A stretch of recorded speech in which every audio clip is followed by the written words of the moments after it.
All right, guys, so I'm doing this in the dark, in the wet ground. So I was thinking to myself, why not do this the right way and not save this for later? All right, considering, you know, I could do this right now and try to fix this problem correctly. And it kind of bothered me that, I don't know, like doing this halfway. I mean, I have everything out right now. Might as well just take this off and just try to, you know, change out the gaskets. Change out the gaskets that came with the old carburetor. And, you know, put all the gaskets in the right way and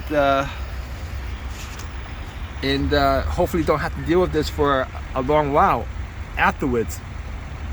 All right. So I'm going to use some carburetor. This isn't exactly, this is like intake valve turbo cleaner.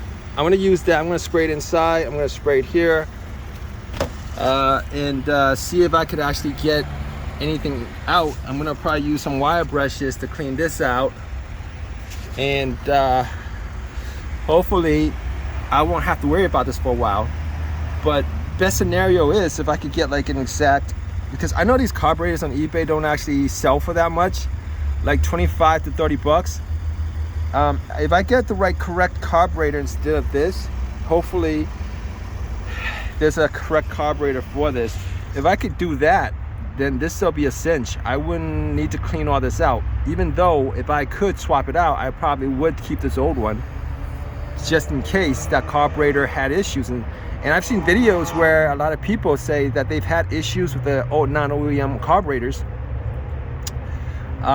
Had issues with the non-OEM carburetors. But I mean, I was thinking about like maybe like swapping, you know, this stuff out for this. I was thinking about swapping it out, but then I was thinking to myself, it doesn't actually look like there's too much of an issue, so I don't want to overdo it. But just want to give you guys, you know, do a video on this. I'm gonna clean this up. I'm gonna pop everything back in.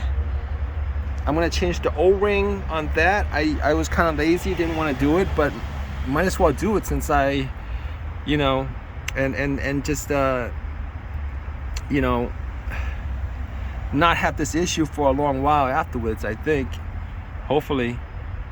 All right, so that's the last thing I'm gonna do. I'm gonna change out the gaskets, change out the O-ring on there, change out the gaskets, oil this up, pop this back on, and like I'm 99% sure it's gonna start right up and just keep on running afterwards because everything's cleaned out. But definitely you know, catch my other videos.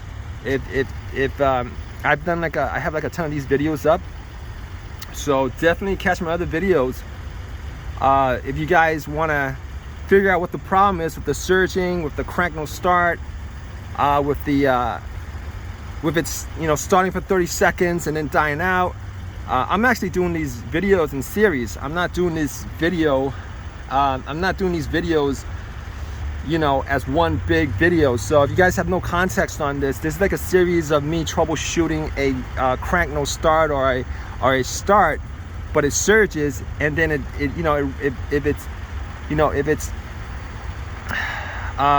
it's cold out for whatever reason, it runs for like 30 seconds, like 2 minutes, and then it dies out. Definitely like look up my videos on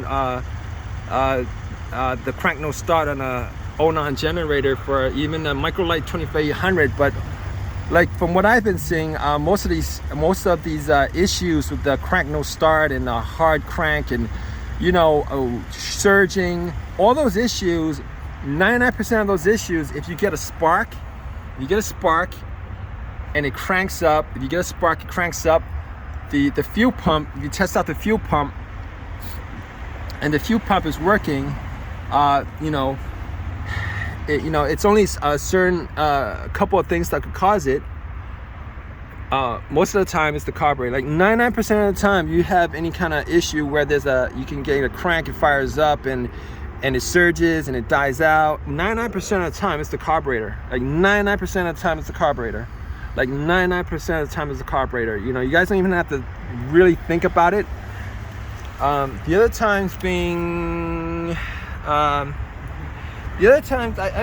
heard that, you know, if you overfill it, if you overfill the oil, if it gets to the, you know, top mark, in the newer generators, you might have to take out a pint or whatever, you know, for it to work correctly. So that's the other 1%, I guess. But anyway,